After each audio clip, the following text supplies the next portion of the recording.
And welcome to my YouTube channel Moin computer tech. कि आप भी बनना चाहते हैं कंप्यूटर में एक्सपर्ट, मगर पैसा, समय या कोई और रीजन की वजह से आप इंस्टीट्यूट नहीं जा सकते, तो डोंट वरी, मैं आपके लिए लेके आ रहा हूँ कंप्यूटर से रिलेटेड ढेर सारी वीडियोस।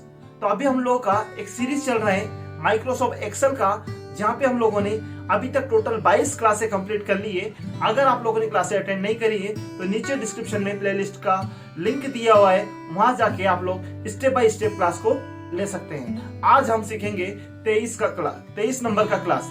23 नंबर की क्लास को डिटेल से सीखने के लिए चलते हैं कंप्यूटर स्क्रीन के ऊपर। चलिए वीडियो को शुरू करते हैं और जानते हैं माइक्रोसॉफ्ट एक्सेल में पेज लेआउट ग्रुप को। पेज लेआउट ग्रुप को अच्छे से समझने के लिए मैंने यहाँ पे कुछ डाटा को टाइप किया है। सबसे पहले आप देखेंगे थीम ग्रुप को। थीम ग्रुप के अंदर में अगर आप देखेंगे तो इस टेक्स्ट का जो आपकी टेबल है उसकी थीम आप यहाँ से चेंज कर सकते हैं। तो कोई भी थीम आप चूज कर सकते हो। मैं वापस से उसको नॉर्मली कर दे रहा हूँ। सबसे पहले आपको ये समझा देता हूँ, यहाँ से थीम के कलर्स वगैरह भी आप कलर इफेक्ट वगैरह थोड़ा सा चेंज करना चाहते हो तो कलर इफेक्ट भी आप यहाँ से चेंज कर सकते हो। अभी मैं कस्टम वन ही ले लेता हूँ। साथ साथ में फॉन्ट साइज या स्टाइल चेंज करना चाहते हैं तो फॉन्ट का स्टाइल भी आप यहाँ से चेंज कर सकते हो। मैं ऑफिस ही फॉन्ट चूज कर लेता हूँ। इफेक्ट भी आप यहाँ से जो भी इफेक्ट देना चाहते हो वो इफेक्ट आप यहाँ से चेंज कर सकते हो। जो इफेक्ट आपको समझ में आता है वो इफेक्ट आप ले लेते हो। सबसे पहले मैं यहाँ पे एक ऑफिस इफेक्ट है उसको यहाँ पे चूज करूंगा। तो इस तरीके से आप थीम बटन का इस्तेमाल कर सकते हो। थीम को भी मैं ऑफिस सेट कर देता हूँ ताकि मेरा टेक्स्ट नॉर्मल दिखाई दे। इसके बाद में पेज सेटअप की बात करते हैं। बहुत ही इंपॉर्टेंट ग्रुप है, इसको एक एक करके समझिए। मार्जिन मतलब होता है जब भी आपकी प्रिंट निकल के आएगी तो पेज के चारों तरफ कितनी जगह छूटे वो मार्जिन आप यहाँ से सेट कर सकते हैं। मैं कंट्रोल P करता हूँ और आप देख रहे होंगे ये आपका टॉप है, ये बॉटम है, ये लेफ्ट है, ये राइट है। तो ये जो जगह छुटी हुई है इसको बोलते हैं पेज मार्जिन। तो इस पेज मार्जिन को आप कम कर सकते हो। मैं स्किप करता हूँ। यहाँ पे पेज मार्जिन पे जाने के बाद मैं अगर नॉर्मल पे क्लिक करता हूँ तो आपको कंट्रोल P करके दिखाता हूँ तो आपको इतनी मार्जिन दिखाई देगी। स्किप करता हूँ और ये मार्जिन को मैं चेंज करता हूँ। नैरो मोड में अगर ले लेता हूँ देन कंट्रोल P करता हूँ तो आप देखेंगे कि इधर में मार्जिन थोड़ा सा कम हो चुका है। बॉटम और टॉप में भी कम हो गया और आपका राइट एरिया में थोड़ा प्रिंट जो भी एरिया है कुछ ज्यादा है। वो इसलिए क्योंकि यहाँ पे टेक्स्ट नहीं है, नहीं तो बराबर आपको मार्जिन दिखाई देता। तो इस तरीके से आप पेज का मार्जिन सेट कर सकते हो। आप चाहते हैं कि मुझे कस्टम मार्जिन सेट करना है, मुझे अपने हिसाब से पेज को सेटअप देना है, तो आप पेज अपने हिसाब से भी सेटअप दे सकते हो। यहाँ पे ये कुछ दिया है, लेफ्ट राइट में कितनी जगह आपको छोड़नी है आप यहाँ से लिख सकते हैं। मैं आपको 1 इंच टॉप बॉटम में जगह छोड़ के प्रीव्यू दिखा देता हूँ। ये है प्रीव्यू। तो आपको इस तरीके से टॉप बॉटम में 1 इंच की जगह छूट गई है और इधर में जो 0.75 है 0.75 ही यहाँ पे एक कॉलम और हमारे पास डाटा में नहीं है, नहीं तो आपको सेम मार्जिन आपको देखने को मिलती। तो इस तरीके से आप पेज का मार्जिन को सेट कर सकते हैं। ओरिएंटेशन क्या होता है? 2 तरह का ओरिएंटेशन होता है, पोर्ट्रेट एंड रेड स्पेस। मतलब आप प्रिंट निकालते समय जो भी आपका पेज है उस पर आप आड़े फॉर्मेट में भी निकाल सकते हो, खड़े फॉर्मेट में भी निकाल सकते हो। अभी आपको प्रिंट जो दिखाई दे रही है पोर्ट्रेट में, आप देखिए कि आपका पेज इस तरीके से खड़ा है और आड़ा नहीं है और आपका टेक्स्ट भी इसके ऊपर में है। लेकिन अगर आप इसका ओरिएंटेशन चेंज कर देते हैं, अगर ओरिएंटेशन में आप लैंड स्पेस ले लेते हैं, तब अगर आप इसको प्रिंट निकालते हैं तो आप देखेंगे पेज आपका आड़ा हो चुका है। टेक्स्ट खड़ा है तो आपका बिल्कुल इसकी प्रिंट आड़ी आएगी, आड़ा करके आपको देखना पड़ेगा। ये होता है orientation, land space and portrait. Page size क्या होता है? अलग अलग वैरायटी के पेज होते हैं। जिस भी पेज पे आपको प्रिंट निकालना है वो पेज आपको यहाँ से सिलेक्ट करना पड़ेगा। अभी हमारा लेटर पेज सिलेक्ट है इसलिए आपको ये सब प्रीव्यू दिख रहा है।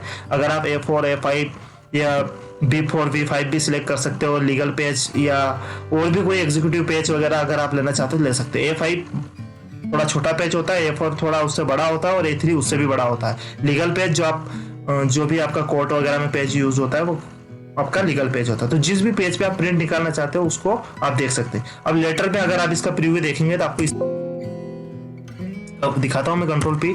इसमें आपको इस तरीके से मार्जिन दिखाई दे रही है। सबसे पहले तो इसको मैं ओरिएंटेशन चेंज कर लेता हूं। यहाँ से ओरिएंटेशन में इसको पोर्ट्रेट ही कर देते हैं। देन आपको मैं इसका प्रीव्यू दिखाता हूँ। अब देखिए इसका प्रीव्यू आपको इस तरीके से दिखाई दे रहा है। मैं स्किप करता हूँ। स्किप करने के बाद पेज की साइज चेंज करता हूँ, इसको A4 में कन्वर्ट करता हूँ। देन आपको प्रिंट निकाल के दिखाता हूँ। तो आपको ये पेज की साइज देख रहे होंगे आप, काफी लंबी हो चुकी है। इस तरीके से आप पेज का ओरिएंटेशन भी चेंज कर सकते हैं। बाद में ब्रेक की बात करते हैं। सपोज दैट ये भी एक पेज है, इसको आप 2-3 पेज में ब्रेक करना चाहते हो तो इसमें यहाँ से इंसर्ट पेज ब्रेक लेके आप जहाँ भी ब्रेक करना चाहते हो वहाँ ब्रेक कर सकते हो। जहाँ भी आप ब्रेक करना चाहते हो। तो यहाँ पर हमारा पेज ब्रेक हो चुका है, यानी कि अगर हम प्रिंट करेंगे तो आप अलग प्रिंट आएगा, यानी कि इसके नीचे का जो हिस्सा था वो ब्रेक हो चुका है, वो दूसरे पेज पे चला गया है। इस तरीके से आप पेज को ब्रेक भी कर सकते हो। मैं यहाँ से दोबारा से रिसेट कर लेता हूँ वापस से। साथ साथ में बैकग्राउंड की बात करते हैं। इस पूरी शीट में अगर आपको बैकग्राउंड लगाना है तो आप इस शीट के अंदर में बैकग्राउंड भी लगा सकते हो। अगर ये बैकग्राउंड आपको सिर्फ इस शीट में दिखाई देगा, प्रिंट में नहीं दिखाई देगा। प्रिंट करके दिखाते हैं, आपको प्रिंट में बैकग्राउंड नजर नहीं आ रहा, उसके लिए आपको वाटरमार्क लगाना पड़ेगा। तो ये था आपका बैकग्राउंड, इसको वापस डिलीट कर देता हूँ। और प्रिंट टाइटल, अगर आपको टाइटल प्रिंट कराना है तो आप यहाँ से क्लिक करके करा सकते हैं। यहाँ पे आपको जो भी एरिया प्रिंट कराना है उसको आप सिलेक्ट करके उसका ओवरव्यू वगैरह आप यहाँ से देख सकते हैं। तो ये भी एक प्रिंट का एक लुकअप है जिसको आप यहाँ पे दिखा सकते हैं। मैं यहाँ पे प्रीव्यू आपको दिखा देता हूँ, ये पूरा इसका प्रीव्यू दिखाई दे। ये एरिया आपका प्रिंट में आएगा क्योंकि मैंने ब्रेक हटा दिया। उसके बाद में हाइट विड्थ की अगर हम बात करें तो यहाँ पे क्या होता है, आप देखेंगे डाटा को तो टोटल यहाँ पे करीब करीब 60 लोगों का रिकॉर्ड है। 60 लोगों का रिकॉर्ड यहाँ पे है, लेकिन जब हम प्रिंट देते हैं तो प्रिंट में केवल आप देखेंगे कि कुछ ही लोगों का, लगभग 46 लोगों का ही डाटा यहाँ पे आ रहा है। अगर आप चाहते हो कि सारे लोगों को एक साथ आप प्रिंट में लेके आना चाहते हो तो यहाँ पे हाइड बटन पे क्लिक करिए।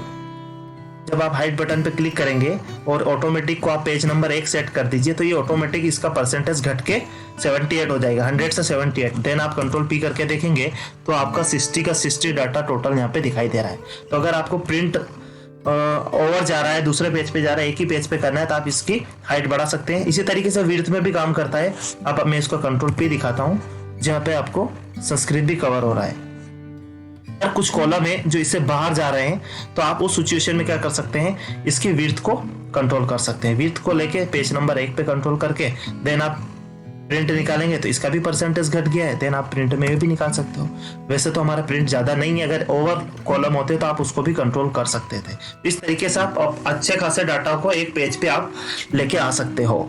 और मैन्युअली भी आप यहाँ से कम कर सकते हैं। मैन्युअली कम करने के लिए आपको क्या करना पड़ेगा, दोनों को ऑटोमेटिक फॉर्मेट में रखना है। जब ऑटोमेटिक में रखेंगे तो आपका ये मीटर स्केल होगा। अब इसका हाइट कम ज्यादा आप कर सकते हैं, जो भी आपको कम ज्यादा करना है आप करके इसकी प्रिंट निकाल सकते हैं। साथ साथ में हाइड ऑप्शन है जहाँ पे आप ग्रिड लाइन और हेडिंग्स को शो हाइड करा सकते हो। यहाँ पे ग्रिड लाइन ये जो दिख रही है आपको एक्सेल सीट में, अगर इसको हटाना है तो आप इस तरीके से हटा सकते हो और लेके भी आ सकते हो। प्रिंट में भी आप इसको लाना है या निकालना है तो आप यहाँ से सेट कर सकते हो। ये प्रिंट में आएगा नहीं आएगा, इस तरीके से आप कर सकते हो। उसके बाद में यहाँ पे हेडिंग्स, मतलब आपके ये कॉलम्स की जो हेडिंग दिख रही है, रो की जो हेडिंग दिख रही है, ये अगर आप हाइड करना चाहते हो तो यहाँ से इस अनचेक कर दीजिए और वापस लेके आना चाहते हो तो चेक करिए। प्रिंट में निकालना है तो यहाँ से आप इसको चेक रखिए और नहीं रखना है तो अनचेक रखिए। उसके बाद में ब्रिंग फॉरवर्ड और सेंड बैकवर्ड क्या होता है, इसके लिए मैं यहाँ पे 2 शेप इंसर्ट कर लेता हूँ ताकि आपको अच्छी तरीके से क्लियर हो जाए। आप किसी भी ऑब्जेक्ट को, चित्र को या शेप को एक दूसरे के ऊपर लेके आना चाहते हो तो आप इस टूल का इस्तेमाल कर सकते हो। मैंने यहाँ पे 2 शेप ड्रॉ की है। एक शेप पूरा सर्कल टाइप ओवल में है और दूसरा शेप मेरा रेक्टेंगल टाइप है और दोनों को मैंने अलग अलग कलर दे लिया है। आप इन दोनों को समझते हैं। यहाँ पे मेरा ब्लैक वाला जो भी रेक्टेंगल है इसको मैंने सिलेक्ट किया। सिलेक्ट करने के बाद ब्रिंग फॉरवर्ड पे या फ्रंट पे मैं लेके जाता हूँ तो अभी मेरा फ्रंट पे, अगर बैक में लेके जाना है तो मैं क्लिक करूंगा तो मेरा ब्लैक वाला शेप आपका बैक में चला गया। इसको वापस से फ्रंट में लेके आना है तो मैं यहाँ के फ्रंट में लेके आ जाऊंगा। तो इस तरीके से आप इन दोनों बटन का बैक और फ्रंट में लाने के लिए इस्तेमाल कर सकते हैं। सिलेक्शन पेन मतलब होता है कि यहाँ से आपके अलग ही पॉपअप खुल जाएगा जहाँ पे आपको जितने भी शेप, पिक्चर वगैरह अगर आपकी रहेगी वो आपको यहाँ पे शो हो जाएगी। आप उनको शो हाइड कराना चाहते हैं तो शो हाइड भी यहाँ से करा सकते हैं। ये डिलीट नहीं होगा लेकिन हाइड हो गया। उसके बाद में आप यहाँ से डायरेक्टली सभी को एक साथ हाइड कर सकते हो, सभी को एक साथ शो करा सकते हो। यहाँ पे भी आपको रेक्टेंगल को बैक साइड में भेजना है तो आप इस तरीके से बैक साइड में भेज सकते हैं, वो पेज में चला गया। तो इन दोनों एरो को इस्तेमाल करके आप सिलेक्शन पेन का इस्तेमाल कर सकते हैं।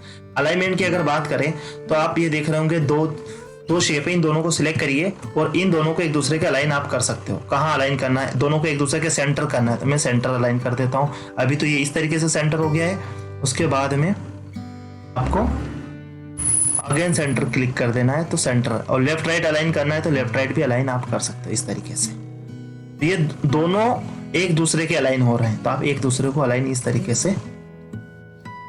ये है अलाइनमेंट।